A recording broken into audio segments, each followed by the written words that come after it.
오늘은 우주박물관에 가볼 거예요.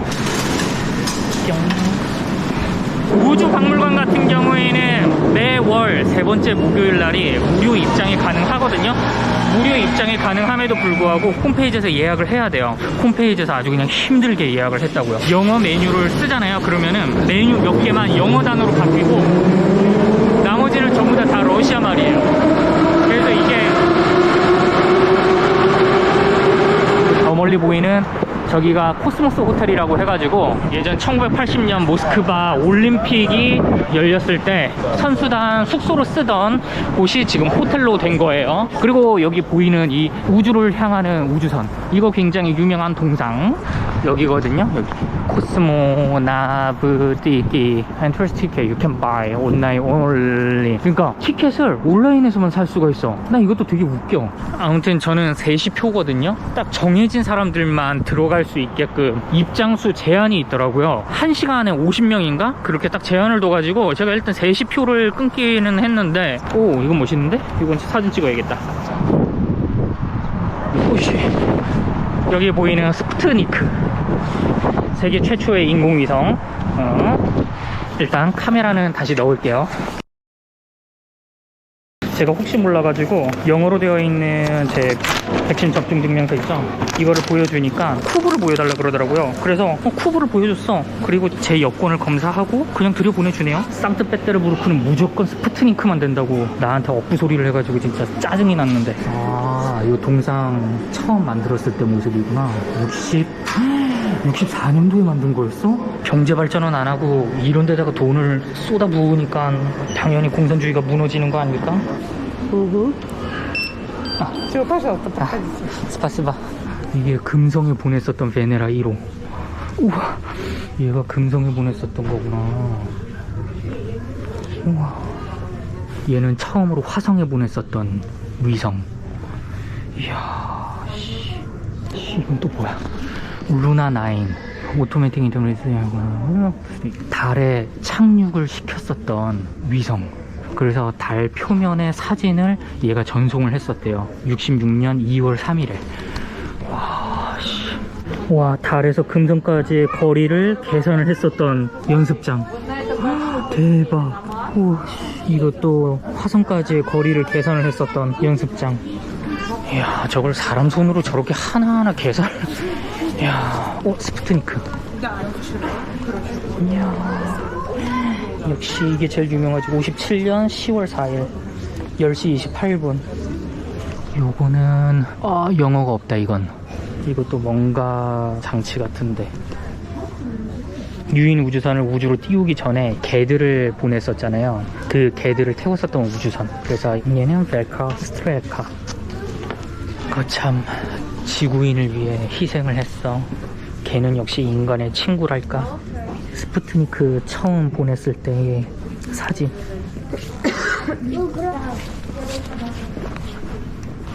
최초로 걔를 여기다 태워가지고 우주에 보냈었던 위성. 지금도 우주 어딘가를 떠돌고 있겠지. 참. 라이카 여기 있다. 사실 우리 기억에는 라이카밖에는 모르지만 많은 개들을 저 우주로 보냈거든요. 근데 또 그 개들이 없었으면은 인간이 우주 밖으로 나가지를 못했을 거예요. 그것도 확실한 사실이죠. 이게 최초의 유인 우주선, 유리 가가린이 탔었던 우주선 내부. 이런 식이구나. 근데 낙하산인가 보다 이거. 대박. 이 좁은 공간에서 저 조그만한 거 저기로 우주를 바라보며 뭔 생각을 했을까? 창 크기 봐봐. 진짜 조그만하다. 와. 이거는 저 최초의 유인 우주선이었던 저 보스토크를 우주로 보냈었던 로켓 발사 장치. 우리나라도 나로호 그 발사 장치를 만들기 위해서 몇 년이고 그 뻘짓을 했는데 소련도 만만치 않게 뻘짓을 했다라는 거. 그래서 자고로 엔진을 만들 수 있는 나라가 선진국이 될 수밖에 없는 이유가 모든 과학, 물리학, 역학, 에너지, 열역학 뭐 이런 것들이 다 총집대성이 되는 게 저 로켓 발사 장치거든요. 그리고 로켓 발사 장치를 만들려면 무조건 엔진을 만들 수가 있어야 돼. 철강 가공 기술도 뛰어나야 되고. 유리 가가린 상. 1957년 10월 4일 10시 28분. 요거는 유인 우주선. 유인 우주선이 어떤 저 보스토크를 우주로 보냈었던 우주선. 우리나라도 나로호 그 발사 장치를 만들기 위해서 몇 년이고 그 뻘짓을 했다라는 거. 그래서 자고로 엔진을 만들 수가 있어야 돼. 철강 가공 기술도 뛰어나야 되고. 유리 가가린 상. 역시 인간은 누구나 최초의 사람만 기억을 하는 법이지. 이거는 유리 가가린도 입었었던 우주복. 와, 한 겹, 두 겹, 세 겹, 네 겹, 다섯 겹. 와, 엄청 껴입는구나. 완벽한 그 진공 상태를 만들기 위해서. 힘들겠다. 저거 입고 움직이는 것도 일이겠다. 이거는 세계 최초로 달에 착륙을 했었던 위성. 그러니까 통신 기술이 발달이 안 돼 있을 때니까 얘를 달에 착륙을 시킨 다음에 전파를 얘가 받는 거지. 얘는 계속 달 궤도를 돌고 있는 거고, 달 궤도를 돌면서 전마가 송신을 하는 신호를 얘가 수신을 해서 인마가 다시. 근데 좀 너무 멋대가리는 없다. 이게 소련식 디자인이라서 그런지 다 뭔가 멋은 없고 굉장히 그냥 이과 느낌의 디자인. 이거는 최초로 달 궤도로 보내서 성공을 한 인공위성. 얘 이름은 루나1. 이거는 유리 가가린이 입었었던 코트와 모자, 가방. 레오노프라는 사람은 이렇게 아예 우주 유영을 성공을 했었네. 그래서 레오노프 아저씨가 우주 유영을 할 때 사용을 했었던 이 뭐라고 하냐, 이 장치라고 해야 될까? 여기 뿅 튀어나오게끔 하는 거. 아, 여기 있다. 이런 식으로.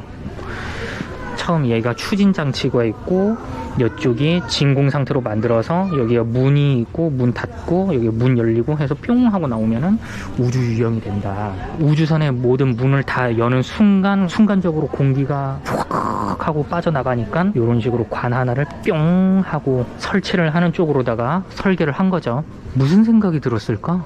이 안에 들어가 있었을 때. 실린더 장치 진짜 잘 깎았다.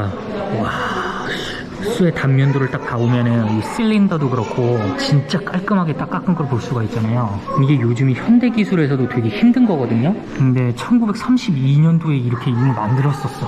와. 근데 저 기술을 다 어디 닦았었냐고 지금은. 이거는 최초의 소비에트 로켓으로 액체 연료를 사용한 로켓 엔진 되겠습니다. 그러면서 요즘에 나오는 로켓 발사 장치와 거의 비슷한 유형의 이런 모습으로까지 발전이 되는 거죠. 이런 로켓 엔진을 만들기까지 몇십 년이 걸렸고, 여기에 철강 기술과 온갖 열역학과 물리학과 그런 것들이 다 집대성이 돼야만 만들 수가 있으니까 이렇게 수많은 학자들과 과학자들의 힘이 필요했던 거죠. 아니 30년대 40년대 때 이미 이런 걸 만들 수 있었던 나라가 왜 지금은 요 상태가 됐을까? 왜 지금은 자동차 한 대를 제대로 못 만드는 나라가 됐냐 이거지. 이건 소유주 우주기지에 들어갈 때 사용을 하는 이동장치. 여기 이제 도킹을 꽁꽁 하는 거지. 이게 최초의 이제 유리 가가린이 탔었던 보스톡이고, 이게 저쪽에 관 같은 거 나와있죠. 저 캔 같은 거. 저걸 통해서 레오노프가 최초로 우주 유영을 했었던 그런 우주선이에요. 그러다가 점점 디자인이 뭔가 멋있어져. 디자이너를 좀 섭외를 했나봐. 얘가 미르 우주정거장, 얘가 국제우주정거장. 전 세계에서 저 우주 기술을 가지고 있는 나라들이 다 뭉쳐가지고 저 관 하나씩 만들어서 도킹을 탁탁탁탁 시킨 거예요. 여기에 당연히 우리나라는 없다는 거. 아직은. 언젠가 우리나라도 저기 낄 수 있겠지. 우주기지에서는 중력이 없기 때문에 근육이 굉장히 약해져요. 그래서 이런 사이클링 머신을 고안을 해서 근육이 약해지는 것을 의도적으로 막을 수 있는 장치를 우주 정거장 안에 넣어 놓은 거예요. 우주 정거장 모습을 봐보면은, 야, 이거 폐쇄공포증 걸릴 것 같아. 와, 진짜 좁다. 봐봐, 이거 다닥다닥 이렇게 앉아있어가지고 이렇게 있으면 이거 코로나 걸린다고. 아, 마스크도 안 끼셨네, 실내에서. 요런 거 내벽에 디자인 아무것도 안 돼 있어. 가려놓질 않은 거지. 왜냐면은 곧바로 수습을 하고 곧바로 수리를 해야 되니까. 어디서 뭔 일이 어떻게 터질지를 모르기 때문에 저런 식으로 다 전선이고 뭐고 다 내부에 공개가 되어 있는 형태로 설계를 하게 된다고 합니다. 이게 지구 대기권상에서 무중력 훈련을 하는 모습을 보여주는 걸로 비행기를 높이 띄운 다음에 엔진을 꺼버려. 그리고 그 상태로 쭉 하강을 하게 되면 무중력 상태가 돼버리거든요. 그래서 그 상황에서 저런 식으로 훈련을 하게 되는 거예요. 우주선에서 키우는 식물.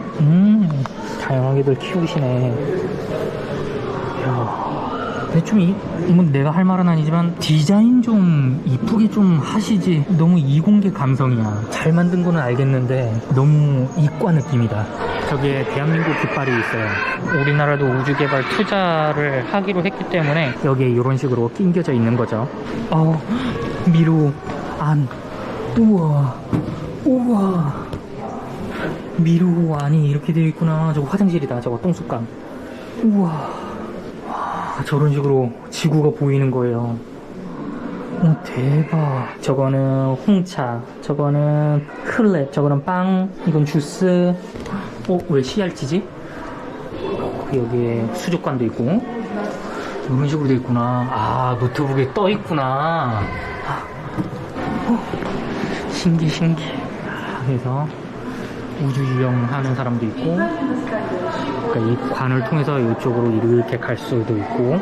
이 우주 정거장 안에 들어가면은 땀 냄새가 그렇게 난다던데. 그러니까 뭐 빨래를 할 수가 없으니까 샤워도 마음대로 못 하잖아. 또 우주에 나가면은. 그러면서 또 이런 운동은 해야 되고, 지구로 귀환을 할 경우에 근육량이 딸리기 때문에 이런 식으로 걷지를 못해서 다른 사람들이 도와줘야 된다라고 하더라고요. 미르 우주 정거장에서 지구로 귀환한 3명의 대원들, 저 중에 한 명은 프랑스 사람이래요. 최초의 프랑스 우주 연구자 장루 크랭티앙, 그렇게 3명이서 이렇게 착륙을 했기 때문에 우리가 어디 있는지를 알려주는 저 무전기, 그리고 11월 달에 떨어졌기 때문에 추워서 불을 지피는 모습을 볼 수가 있어요. 이거 레플리카겠지? 진짜를 여기 갖다 놨을 리는 없겠지? 지구에 귀환을 하게 되면 진짜 이런 식이 되겠구나. 이건 진짜인가 본데? 이건 지구에 귀환을 할 때 떨어져 나간 밑부분. 그래서 저렇게 잔해가 있는 거를 여기에 전시를 해놓은 거죠. 재밌는데? 지금도 지구인들이 쏘아 올린 수많은 위성들이 이 행성 저 행성을 막 지금 떠돌고 있고 착륙을 한 상태로 그냥 썩어가고 있겠죠. 난 그런 생각들이 들더라고. 단순하게 착륙만 했다, 그 이후 이야기가 조금 궁금해. 아폴로 11호를 탔었던 3명의 아저씨들 사진이에요. 이건 콜린스 대령이 입었었던 우주비행복. 그래, 뭔가 달라. 여기 팔 부분도 그렇고. 소련 디자인은 너무 이과생 디자인이야. 근데 미국 디자인은 딱 봐봐, 뭔가 이뻐. 뭔가 이거 노스페이스 느낌이야. 그러다가 딱 이 소련 우주복을 보는 순간 입기가 싫다고 해야 될까? 엄마한테 떼써야 되는 그런 옷 디자인이랄까? 누구나 16, 저 달 월석을 채취를 한 다음에 요 위에 공 같은 거 있죠? 저기 안에 집어넣어. 얘를 쏘아 올려버리는 거야. 지구 궤도로. 그래서 얘가 지구에 착륙을 하면은 월석을 얻게 되는 기적의 소련식 월석 채취 방식이다. 굳이 아폴로 11호처럼 우리는 사람을 안 보낸다. 얘는 루노코드라고 해가지고 최초의 월면차. 소련이 최초로 만든 게 되게 많다, 이렇게 보면. 그러니까 이 기술 다 어디 갔냐고 난 궁금해. 지금은 다 어디서 뭐 하냐고. 지금 그냥 보드카 빨고 계신가? 참 안타깝네, 안타까워. 이거는 금성에 보냈었던 위성. 그러니까 이런 상상을 해야 되는 거잖아. 이것도 필요할 거야, 저것도 필요할 거야, 그 대기권에 들어가면은 이런 환경일 거고 어쩌고저쩌고 해서 예측을 한 다음에 극한 상황에 맞는 모든 부품들을 따로따로 다 설계 디자인 해가지고 갖다 붙여야 되고, 저게 워킹이 잘 되는지 어떤지를 계속 또 테스트를 계속 해야 되잖아. 어려워 진짜. 공학은 힘든 거야. 이건 뭐야, 게임기야? 디코더 시스템? 신호를 보내면은 얘가 디코딩을 해가지고 TV 화면으로 딱 쏜다 이거구나. 와, 저런 영상 신호 기술도 우주 개발 때문에 발전이 될 수밖에 없거든요. 전파, 통신 뭐 이런 게 발달되는 거는 뭐 그냥 말할 것도 없고. 지금 우린 아무렇지 않게 쓰는 이 안테나, 이게 왜 개발이 됐겠어요? 우주 때문이거든. 관제센터의 모듈, 우주에서 보내는 신호를 저 관제센터에서 받은 다음에 다시 뿌리는 인코딩과 디코딩이 계속 왔다 갔다 그러면서 신호의 로스를 줄여야 돼. 야, 이게 얼마나 힘든 거냐고. 말만 들어도 힘들죠. 말하는 나도 이해가 안 돼. 이것도 소유주에서 지구로 귀환시킨 우주선. 이게 모습을 봐보면 이게 진품 같아, 왠지. 이쪽을 밑바닥으로 해가지고 이렇게 귀환을 하는 거죠. 그래서 여기 대기권을 뚫을 때 열이 발생돼서 이 탄자국들, 여기는 소련의 우주정거장에 다녀갔었던 나라들 뿅뿅뿅 해서 한국이 드디어 나왔어요. 아무래도 그 김소연님 그분이겠죠. 이거 레플리카라고 하기에는 너무 진품 같지 않아? 아니 뭐 레플리카를 이렇게 성의 있게 만든다고? 저런 자국들이라든가 저기 번호 적혀져 있는 거라든가 코드네임이 그대로 적혀져 있잖아 지금. 근데 이게 진품 같아. 저런 안쪽에 전선 같은 것까지 굳이 재현을 할 이유는 없잖아. 그래서 저거 왠지 진품 같다. 이거는 미국의 로켓. 그러니까 이거 봐봐, 디자인부터가 달라. 때깔부터 다르다고. 여기 이거 미국 이 디자인을 싹 보다가 소련 디자인을 딱 보잖아. 왜 이래 형들, 뭐 요런 느낌이랄까? 뭔가 체크무늬밖에 안 입는 그런 이공계의 모습을 보는 것 같아. 하다못해 이건 중국의 로켓 발사 장치. 중국 로켓 발사 장치도 뭔가 때깔이 나. 아, 김소연님이 아니고 이소연님이었구나. 미안해요. 와, 소련이 만든 우주왕복선 불안. 아, 이거 발음 잘해야 돼. 불안이에요. 불안, 그거 아니야. 우와, 요 안도 볼 수 있어. 3명. 3인실. 1박에 10,000원. 뭔가 의무감과 책임감으로 우주로 나가는데 저게 얼마나 불안하고 얼마나 힘들고 그런 일일까라는 생각이 들어요. 이야, 이거 우주 덕후들이 오면은 여기 진짜 환장을 하겠다. 환장을 해. 완전 오금이 저리겠는걸? 나도 지금 벌써 지렸잖아 지금. 바지 한 귀퉁이가 좀 축축해졌어. 지금 차가버섯 따고 있는 우주 비행사들. 러시아 하면 차가버섯, 차가버섯 하면 러시아. 저러 정도의 기술력을 가지고 있었음에도 불구하고 이렇게 러시아가 곤두박질을 친 거는 내 생각에는 우주 개발을 한다라는 게 굉장히 정치적인 의도와 정치적인 목적으로만 저걸 이용을 하려고 하다 보니 결국 무너진 것이 아닐까라는 제 생각이에요. 여기는 그래도 영어 병행 표기가 나름 잘 되어 있어서 그거는 굉장히 만족스럽습니다. 야, 공짜로 잘 구경했다. 우주식량 한번 사 먹어봐야지. 하나 사들고 가는 게 좋을 것 같아요. 너무 궁금하잖아. 으깬 감자랑 닭. 34번 34번 까르뚜. 이거는 한국 가가지고 먹어야지. 입장료 대신 해가지고 산 거예요. 요거는 만약에 입장료를 냈으면 내가 이거 안 샀어. 요것도 있다. 오, 진짜 올석이야? 아, 운석이구나. 64,000루블. 이야, 이런 걸 그냥 막 갖다 파네. 근데 제가 이미 우주 식량을 사고 말았다.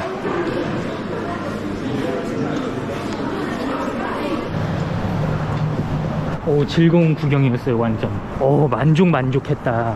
이렇게 무료 개방을 함에도 불구하고 재밌는 것들이 많았던 우주 덕후로서 굉장히 만족스러운 박물관이었어요. 내가 마치 우주에 한번 다녀온 느낌이었어. 그러면은 우주로 가는 저 무슨 동상, 저거를 배경으로 해서 오늘 영상은 여기까지. 뿅.